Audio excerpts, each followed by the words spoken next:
Fala aí, sexto ano. Todo mundo de boa? Todo mundo bem? Chegando aí para mais uma aula, dando prosseguimento na matéria. Eu tô na página 192, tá? Então pode pegar o livro aí feliz para acompanhar junto. 192. E aí, esse capítulo está abordando o que? Está abordando as questões ambientais do espaço rural, né? A gente vem falando da produção, como o Brasil é um grande produtor rural, né? Que a gente depende bastante disso para desenvolver as nossas atividades e para nosso enriquecimento, né, como país. Isso é bem importante, mas ao mesmo tempo isso gera impactos ambientais que são bem expressivos, tá? Logo de cara, assim, já vi vários alunos me perguntando, então já vou começar logo com isso. Sim, o pum da vaca afeta o meio ambiente. Sim, tá? Milhões e milhões de vezes sim. Principalmente pelo trato digestivo que os ruminantes têm, cara. Lembra que a vaca fica lá, pela ruminação, tem dois estômagos, enfim, é um bicho bem esquisito. E aí, ele produz muito gás metano, que é dissolvido pelo arroto e pelo pum do animal, né, os flatos, os gases. E conforme a gente produz muito boi, a gente aumenta muito essa produção, tá? Sim, então o boi afeta o meio ambiente. Por que afeta? O metano, ele é um gás estufa. É um gás que quando vai para a atmosfera, ele intensifica o aquecimento dela. Então acelera o processo do aquecimento global. E aí, aquecimento global, planeta mais quente, clima alterado, né? Só que aí, só para a gente ter uma noção de quantidade, o gás carbônico que é gerado pela queima da vegetação ou pela fumaça das fábricas, né? Queimando carvão mineral, seria contado como 1 de potência. O metano é 21, ou seja, 21 vezes mais forte do que o gás carbônico, para intensificar o efeito estufa, tá? Enfim, só para a gente começar com um tema que muito aluno me pergunta, então sim, o pum do bichinho faz mal ao meio ambiente. E aí tem que pensar em outras coisas, nos dejetos, cocôzinho do bicho, enfim. Mas vamos com calma, porque tem muita coisa para falar sobre esse tema. As atividades econômicas características do espaço rural podem desencadear problemas tanto no meio ambiente como para a população, principalmente se forem praticadas sem planejamento adequado. A imagem retrata o espaço rural nas províncias de Málaga, na Espanha, onde a cobertura vegetal foi praticamente devastada para a implementação da agropecuária. Esta região aqui, tá? Região na Espanha, Málaga. E aí você vê o processo de organização do espaço rural no ambiente natural, que altera a paisagem. E aí, o livro ele começa fazendo a pergunta: como é que está o espaço rural onde a gente mora? O nosso município lembra, Rio de Janeiro é muito urbanizado. A gente não tem atividade rural expressiva no nosso município. A gente tem que afastar. Eu mostrei isso para vocês nos últimos vídeos. Ir lá para Miguel Pereira, Pati de Alferes, Resende, Campos dos Goitacazes, lá no norte do estado. Agora, aqui no município do Rio de Janeiro, um ou outro lugar que você vê um sítiozinho, uma fazendinha indo lá para Santa Cruz, Campo Grande, tá? Nos bairros mais afastados do centro. Aqui no centro, solo urbano é caro, não vou destinar a produzir algo que é barato, que são vegetais, legumes e afins, né? Mas olha só, tem uma atividadezinha aqui sobre agrotóxico, cara. Eu não estou fazendo a propaganda não, mas isso aqui chama-se inseticida, né? Baygon. Se eu jogo isso no teu prato de comida, acho que você não vai ficar muito satisfeito em comer. E eu acho que não vai fazer muito bem, né? Porque aqui, cadê? Tem um símbolo muito malvado aqui. Tem um símbolo de uma caveirinha em algum lugar. Não vou procurar não, né? Acho que eles até tiraram porque isso é marketing negativo. É disso que eu tô falando agora. Marketing de produtos do mal. Na verdade isso é muito necessário, né? Um inseticida dentro de casa, dengue, vários problemas podem ser agravados. Agora nas plantações, se a gente consome produtos químicos na nossa comida, a gente pode ter probleminhas. E aqui esse rapazinho correndo ali, vai e volta, vai e volta, vai e volta. Ele está mostrando o que acontece quando você ingere muito agrotóxico. Então, um dos primeiros efeitos, né, é seu estômago reclamar, tá? São enjoos, automaticamente respondendo a esses agentes químicos no seu corpo em quantidade. Né? Por isso que é fundamental lavar essas paradas, lavar bem, tá? Às vezes até tirar a casca, dependendo do produto. Depois dos enjoos, vômitos, né? Lógico, também podem ser uma consequência da ingestão do agrotóxico. Nosso organismo tenta recusar, né? E aí o vômito é uma forma de saída. Parte do que você absorve vai gerando intoxicação. E uma das primeiras reações é a dor de cabeça. Se for muito, começa a afetar o seu sistema nervoso, meu irmão. E aí começa a afetar os seus sentidos, como a perda de visão, desmaios e, meu irmão, lava, tá? Não é maneiro você ingerir veneno. Você não tem mal que tá indo embora. Ela volta aqui, pô. Volta aqui, volta aqui. Isso, é pra lá que você tem que voltar, tá? Então, senhores, 2 passinhos pra lá, 2 passinhos pra cá. 2 passinhos pra lá, 2 passinhos pra... Perturbando, né? Foi mal. Por que a gente pode fazer para evitar o uso de agrotóxicos? É lavar os alimentos, né? Buscar saber de onde você está comprando. Normalmente você vê nas maçãzinhas um adesivo nela. Olha o nome do adesivo, pesquisa na internet de onde está vindo, quem é o produtor, quais são as técnicas de produção que ele usa. Tem um monte de site que mostra isso, tá? Então você comprar alimentos que você confia é fundamental. E aí o que que essa indústria, né, que a gente chama de indústria de pesticidas, né, de inseticidas, desenvolveu? Se eu estou falando que isso aqui ó, é do mal, provoca problemas, provoca várias paradas, o maluco saiu correndo de volta para casa. Ó. Os produtores rurais transformaram um nome, tá?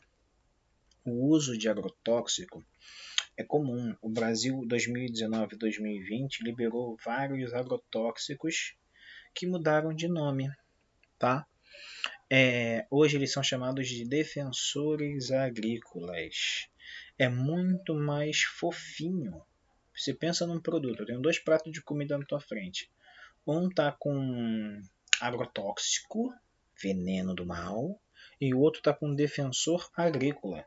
É lógico que o nome defensor agrícola é mais agradável aos nossos ouvidos, né? Agradar mais aos olhos, nossa, péssima. Então, com certeza é mais vendável. A sociedade aceita mais um nome mais fácil, mesmo sendo um veneno, tá? Então, precisa ser compreendido da gente que isso é necessário para aumentar a produtividade. Então, o cara vai fazer o uso desse tipo de produto para evitar que bichinhos como gafanhotos, como larvas, como insetos que se alimentam de cascas, de seiva, tem algumas formigas, abelhas, para evitar que esses animais reduzam a produtividade da sua cultura, da sua atividade, tá?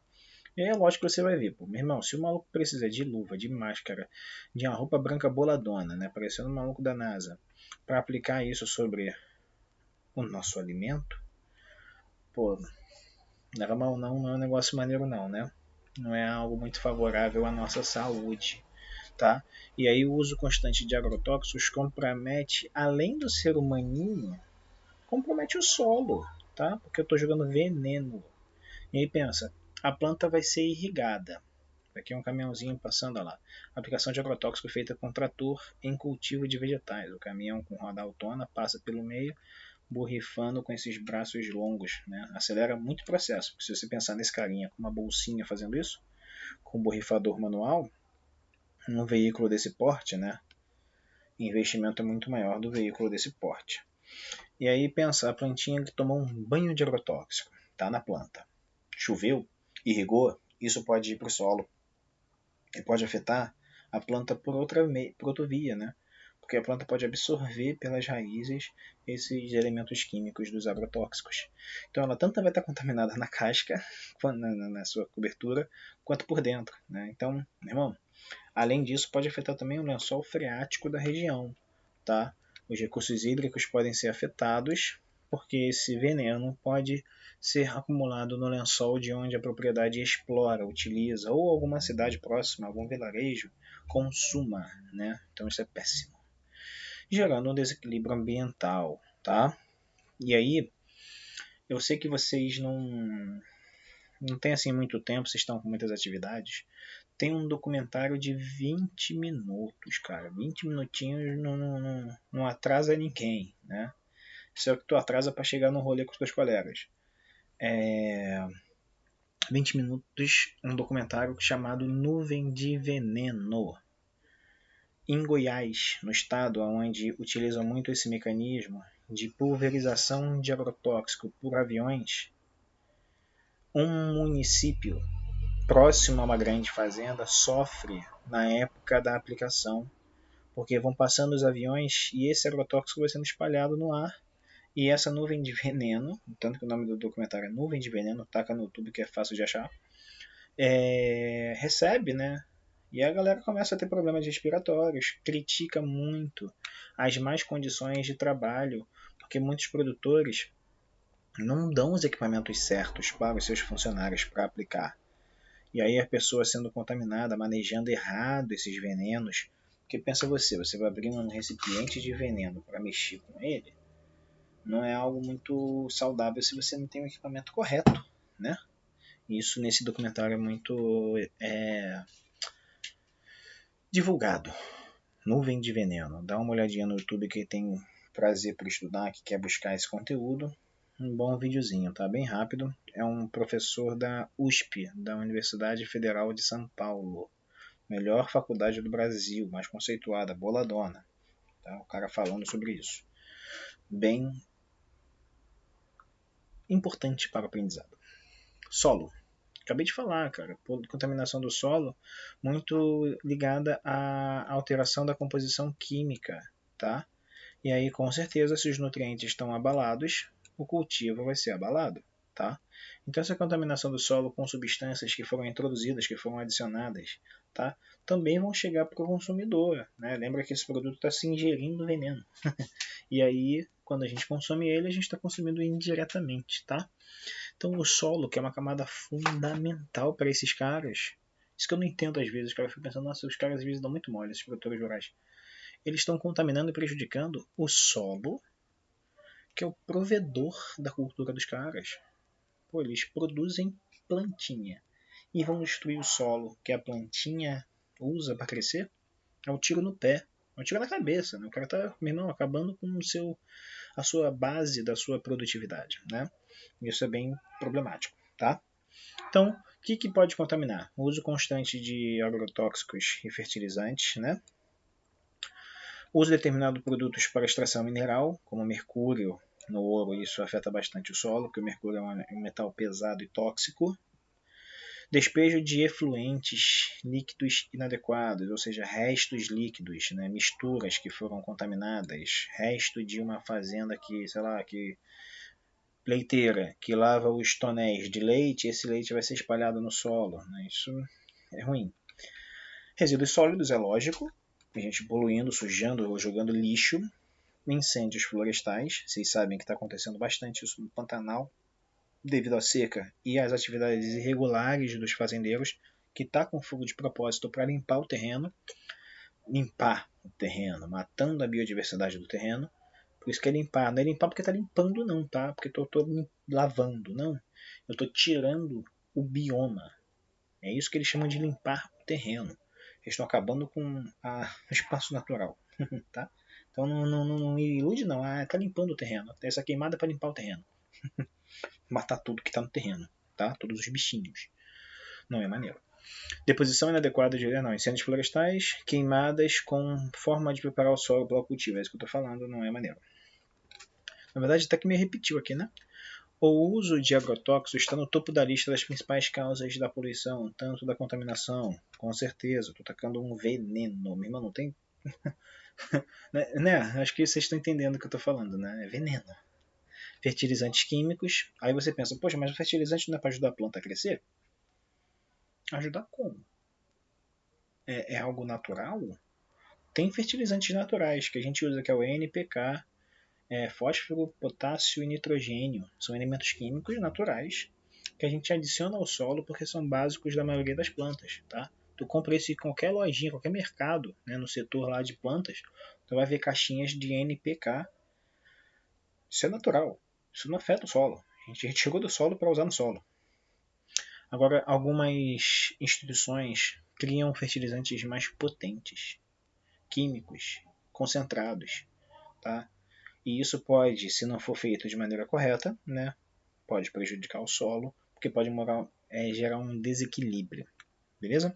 Ó, relação aqui, ó, bem legal de falar disso aqui, ó. Pulverização de agrotóxicos em área de cultivo de milho nos Estados Unidos, similar àquele lá de cima, tá? Só porque aqui está falando dos Estados Unidos. Infelizmente a gente tem que aprender muito com o espaço rural dos caras. O espaço rural americano é extremamente tecnológico. É igual à Europa. A Europa também é uma das regiões que usam muita tecnologia no espaço rural, o que aumenta muito a produtividade dos caras, né?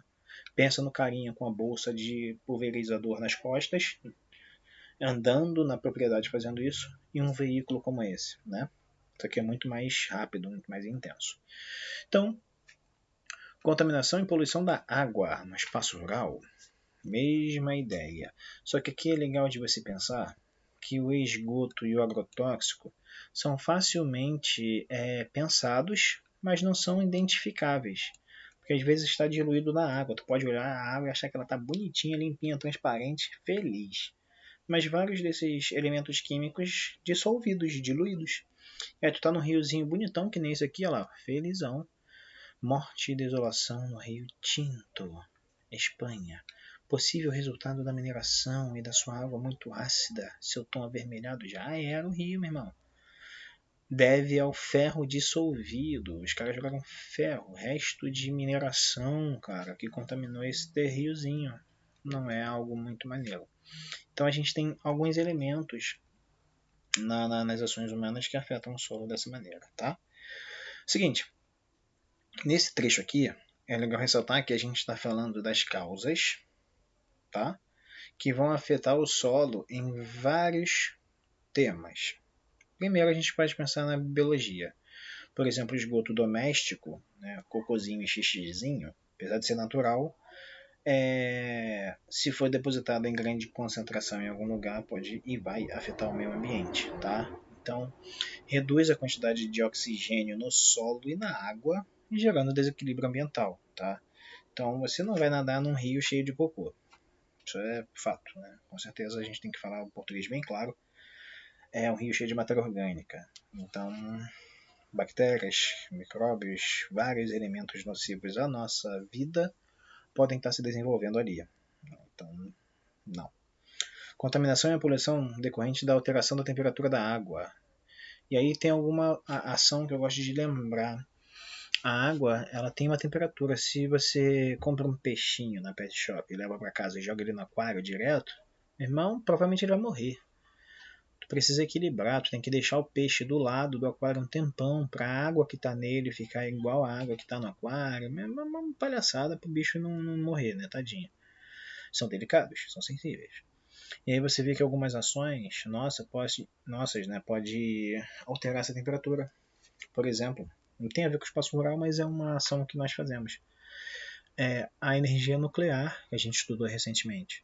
Lembra que ela tem sistemas de refrigeração, que aquece muita água. Eu estou esfriando um reator que está chegando aí às vezes a 15.000, 10.000 graus Celsius. Bem quente. Então, quando a gente usa a água para esfriar e devolve essa água para o rio, para o mar, a gente está devolvendo essa água bem mais quente, cara. O que transforma um pouco o ecossistema na região. Agora, no espaço rural, essa mudança térmica pode estar associada ao desmatamento, em vez do sol bater na cobertura de folhas, que com o movimento refresca, ou batendo direto no solo exposto. A temperatura aumenta. Isso pode prejudicar bastante a região, tá? Próximo. Produtos químicos. Cara, não tem o que falar.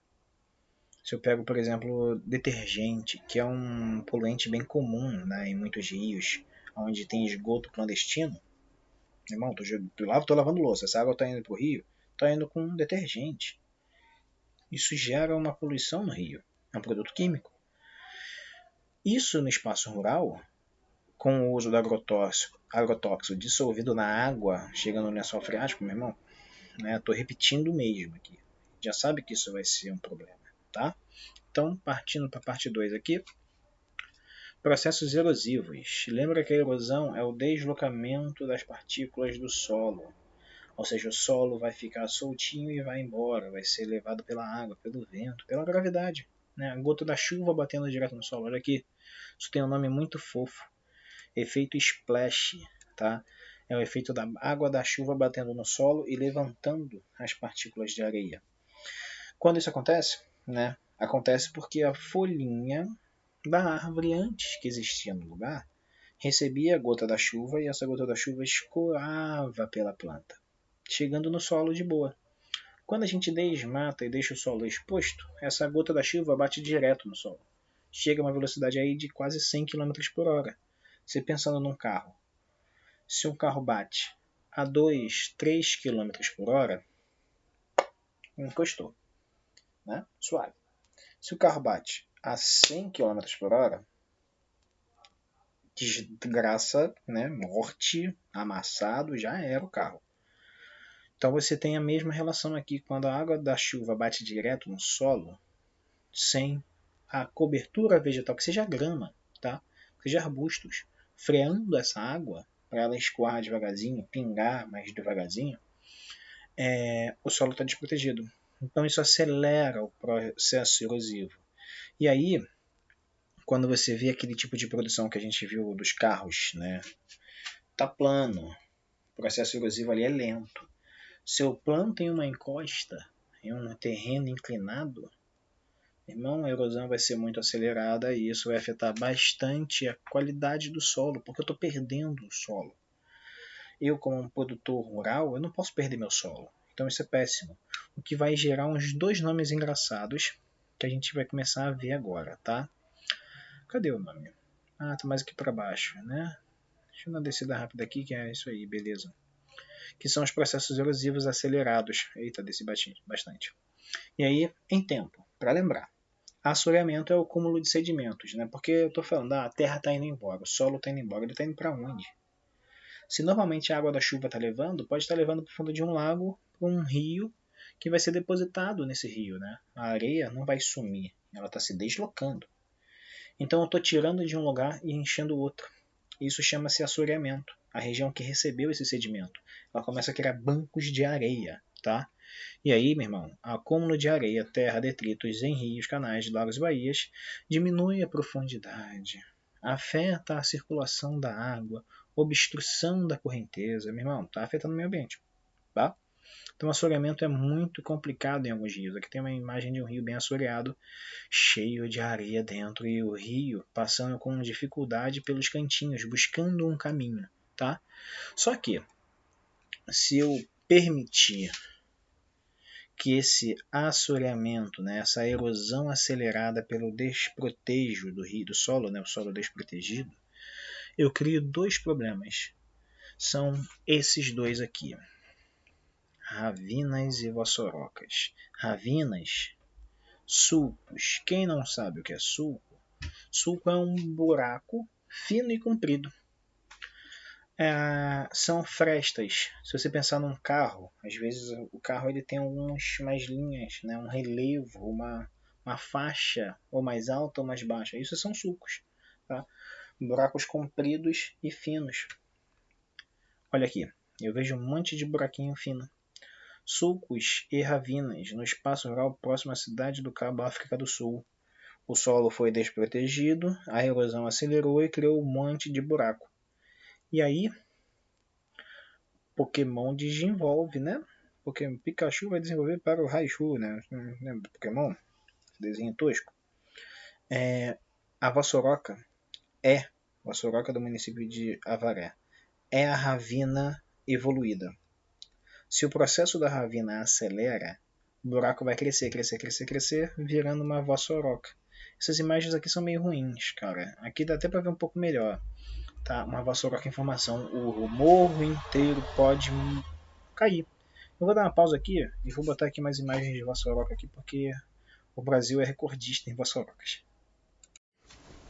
Aí, tá aqui no Google Imagens, Vassourocas em Bananal. Por que Bananal? Bananal é um município em São Paulo, próximo à divisa com o estado do Rio de Janeiro, que tem, né, alguns anos atrás, tinha o recorde de maior número de Vassourocas do Brasil. Eu fiz uns trabalhos de campo na faculdade, né, a gente estudante vai viajando para conhecer essas paradas, né, estudo de campo, e a gente foi nesse lugar, tá? Nesse aqui. Essa imagem mostra o morro inteiro. Esse morro era liso, era reto. Só que essa região foi desmatada, plantado bananal, ironicamente, banana, que é uma planta que afeta bastante o solo, porque a raiz revolve o solo, né? Deixa o solo mole, solto, e a água da chuva levou esse solo embora. Virou um grande buracão. É a maior vossoroca do mundo. O morro inteiro desabou, né? E aí você vê que em Bananal tem muitas, tá? Se olhar na imagem de satélite aqui, vamos botar um monte. Mas eu prometi a mim mesmo que nessa aula eu não me abrir o Google Earth, tá? Eu tô dependente químico do Google Earth, eu tô viciado nele, eu tô tudo que é aula usando. Então, vou tentar não usar hoje, tá? Vitória. Aqui, por exemplo, tem uma vassoura que está recuperada, tá? Que é muito difícil, leva décadas. E não recupera plenamente, porque o buraco, eu vou tacar terra dentro? Não, eu tenho que esperar uma nova cobertura vegetal surgir. E às vezes a rocha está exposta. Eu cavo tanto, essa vossoroca cava tanto na encosta do morro, que a rocha fica exposta. Aqui é uma região onde a vossoroca se recuperou, tá? A vegetação voltou, a rampa de cultivo onde era plantada e onde o buraco surgiu. E aqui a gente vê que ele está verdinho de novo. Então, meu irmão, o Vossoroca não é maneiro para a região, porque o solo... O que eu vou fazer aqui agora nesse buracão, cara? Já era, né? Seguindo aqui. Vamos fazer umas respostinhas, umas perguntinhas aqui, ó. Aí.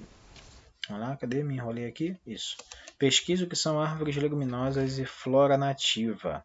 Leguminosas apresentam crescimento rápido. São plantas que em 2 meses já estão prontas para colher, que é um papel importante nos processos ecológicos e para a produção humana, né? Produzem rápido. Então, com certeza, a gente está falando de plantas que servem bem para a produção rural. Já a flora nativa, eu estou falando de espécies que crescem sem intervenção humana, ou seja, naturalmente são da região, desenvolveram-se na região. E aí a gente pode produzir a flora nativa. Tem algumas plantas que só acontecem em alguns lugares. Por exemplo, a azeitona é uma flora nativa do mar Mediterrâneo.